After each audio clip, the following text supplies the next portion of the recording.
Здравейте от Хо Ши Мин, Виетнам. Аз съм Лора Найденова и следващите часове и дни ще бъда в този град. Ще опитам най-доброто от уличната му храна.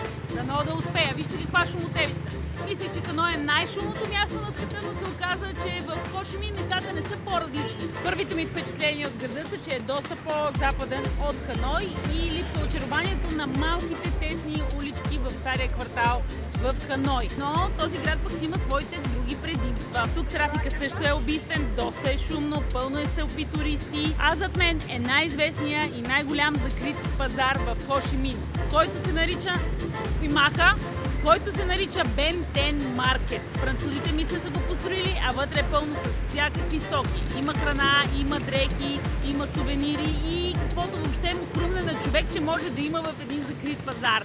Влизаме вътре, хайде! Тук е голяма жега, наистина. Усещам го сякаш е над 30 градуса и не съм подготвена чак за такива температури. Гледах от София, че ще е топло, но чак пак толкова. И съм с доста дебели дрехи, така че ще си взема някакъв по-тънък панталон тук от илиенци. Много прилича на илиенци и това нещо. Търся ленен, тънък панталон.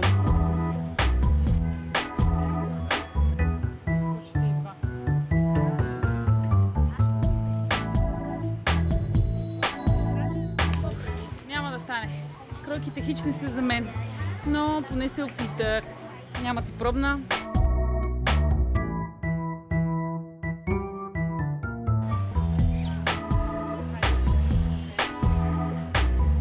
Казах се да си купувам дрехи, си разглеждам пазари, отивам в частта, където е храната. Тук се предлагат много плодове, зеленчуци. Виетнамците използват страшно много шао, който го обичам. Пълно из места, които предлагат кафе и всичко е на едно място. Всички сувенири, които видяхме до момента, ги има тук, на едно място. Малко е задушно, макар че повечето от хората са сложили вентилатори тук-таме. Ето тук, например, отляво са плодове и зеленчуци, а отдясно всякакви други. Sorry! Сблъскахме си човек. Отляво са плодовете и зеленчуците, а отдясно са сувенирите. Виждате ли?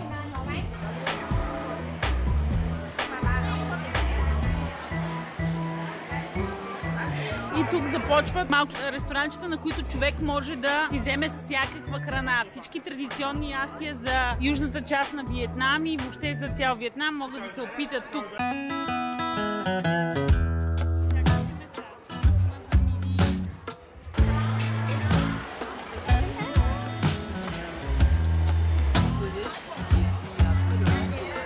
Ще ядем нещо, което е много характерно за Виетнам. Едни палачинки, които се правят от оризово тесто на плоча, стават като кури, като палачинки тънки и след това тях се вливат всякакви неща. Класиката е свинско с кариди. Ще си вземем 2 порции, ще капнем с някаква студена напитка, защото е супер горещо.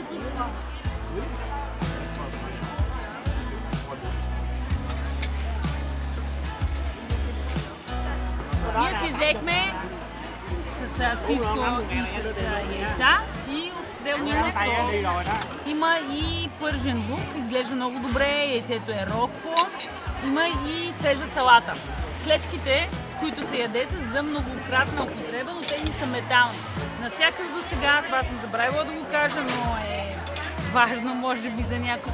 Навсякъде, където ходихме на такива места, клечките са за многократна употреба, най-често са дървени, не се стряскайте, наслаждавайте се на уличната храна. Това е с яйце, сега ви даде специално да го пробвам, седнахме точно до жената, която ги приготвя.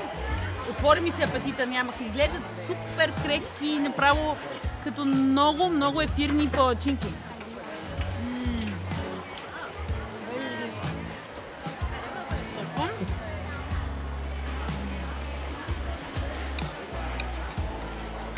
Много е вкусно, наистина.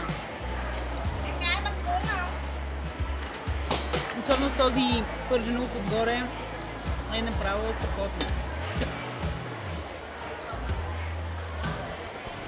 Жената не спира да ни дава комплименти, много й благодарим. Не знам дали защото снимаме, често се случва така, но все пак това е скарида, която е пържена. Даже гледаше нещо като шница, в който има повече скариди. Много хрупкаво тесто, вътре е скаридата. Взех си малко честно, че няма да тупя в соса, направо я взимам. Ето как изглежда това цялото нещо. Вижте как, на комплимента. Много е хрупкаво и приятно отвън. Като гигантска хрупкава палачинка или шницел с кариди. Ястието, което казвам, се нарича банкон. Това заведение прави само банкон. Уникално е. Без да прекалявам, наистина семпо е тънкото оризово тесто, яйцето, лука, лютия сос. Супер! Ето.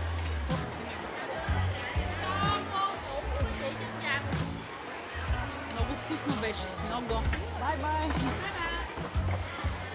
За кратко бях на пазара, но много ми хареса. Палачинките са супер. Рано сутринта тръгнах от Ханой, хванах полет от летището Дананг за Хошимин. Пристигнах и стаята естествено не беше готова, така че трябваше да се разходя няколко часа из града. Къде да отида? На пазара естествено. Къде другаде? Там, където се случват най-интересните неща в града. Това е от важните места, които посещавам всеки един град. Най-големия пазар първо, за да видя най-хубавите продукти и местната храна и хората, които си я пазаруват. Тук има и местни и много, ама много туристи. Взех си много симпатична шапка. Истински сувенир. Хайде! Повлякох се доста с дрямката, явно съм имала нужда и е вече доста тъмно. Затова скипвам пазара, днес втори път може би няма да отида там, а ще хапна бан ми на едно препоръчено място. Много са препоръчените места, на които може да хапнете този известен виетнамски сандвич. Аз избрах едно, което е малко по-незврачно, поне така изглежда отвън. Там предлагат нещо специално. Бан ми с кюфтенце, които са от свинско месо и ги правят пред очите ти на една много малка скаричка.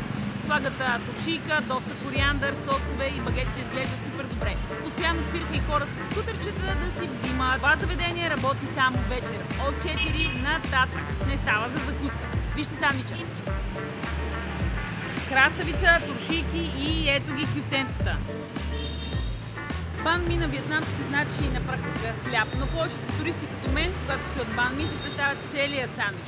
Тук е пълно с всякакви видове бан ми. Радвам се, че опитах и този с кюфтенцата. Свети зелено, минавам, обаче имам усещане, че някой ще ме бутне и то не защото записвам сега това видео, просто защото супер много хора минават на тяхно червено съответно и не зачитат въобще пешеходците. Чувствам се наистина в опасност, когато минавам в тези големи кръстовища, честно.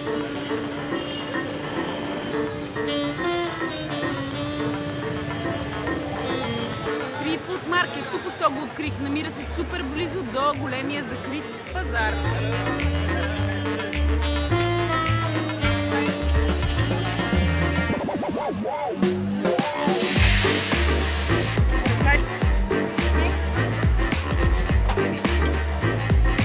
Това са малки палачинки, отгоре са с кариди и се прави този специален съд, като се обръщат.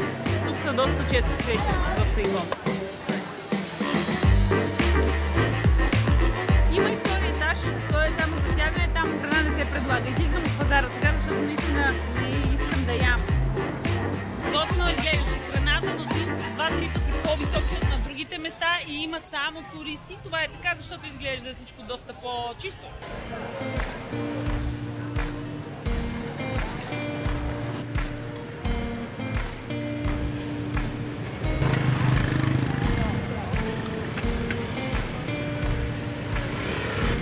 Не само, че трафика и тук е убийствен, но в час пик, както е сега, 7 без 15, има мотори по тротуарите. И то с доста сериозна скорост. Не мога да повярвам, че е така.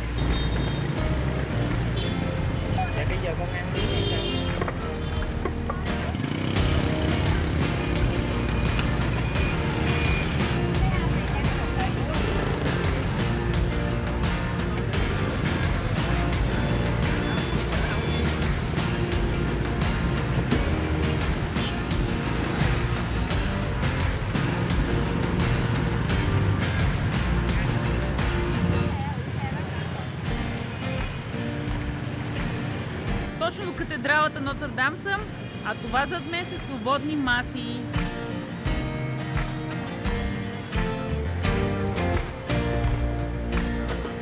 Това се оказва заведение.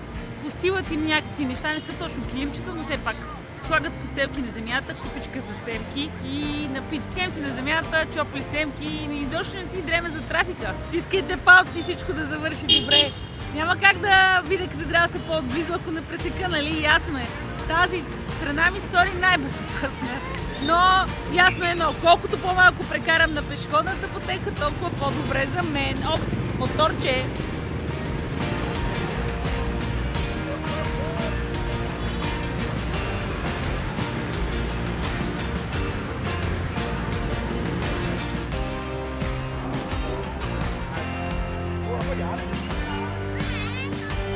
Пред катедралата е статуята на Дева Мария, а самата катедрала е построена през далечната 1880 година и за времето си е била най-високата сграда в града.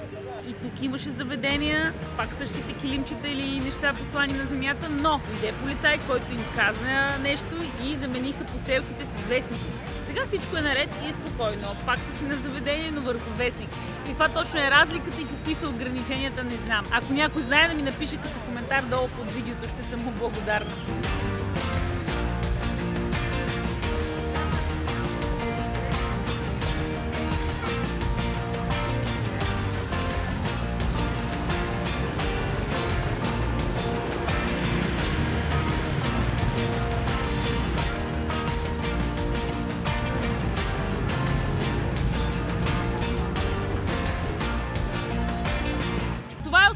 Пешеходна зона, малко ще си отдъхна от моторчетата и колите, ще вляза в навалицата от хора. Зад мен е статуята на човека, чието име носи града – Хо Ши Мин.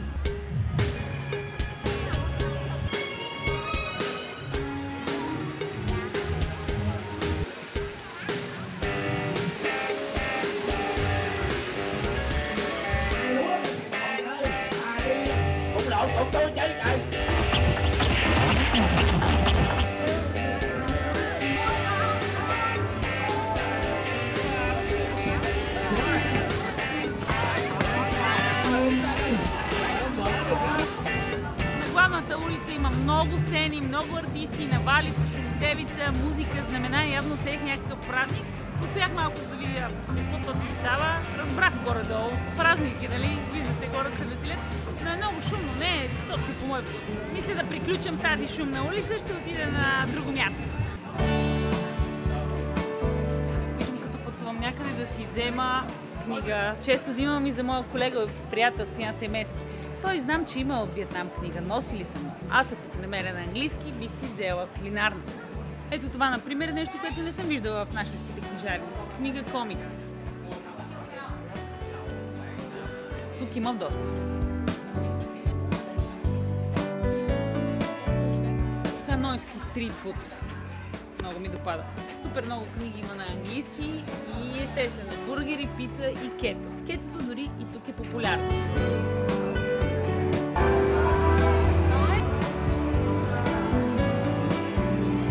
Още една мъничка книжка. Пакетират ги така, пак музика, пак шум. Пакетират всички книги по този начин. Забързват плика, защипват бележката и така.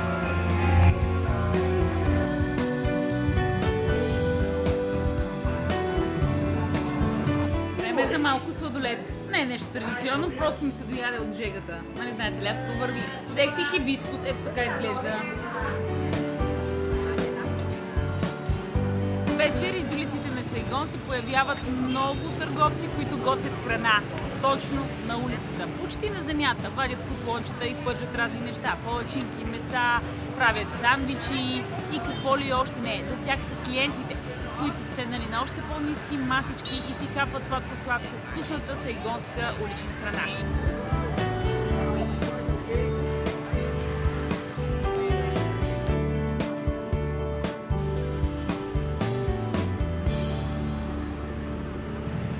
Точно тук започна моя ден в Хо Ши Мин, тук ще и завърши. Много ще се радвам, ако видеото ви е харесало, оставете ми коментар отдолу под него, питайте каквото ви се пита и така. Аз съм Лора и ви пожелавам приятен път. Но преди да си завърша финалните реплики, абонирайте се за канала ми за още видеа от Виетнам, света и България, ако не сте го направили до сега. Чао, до скоро, аз съм Лора и приятен път, отивам да пресичам!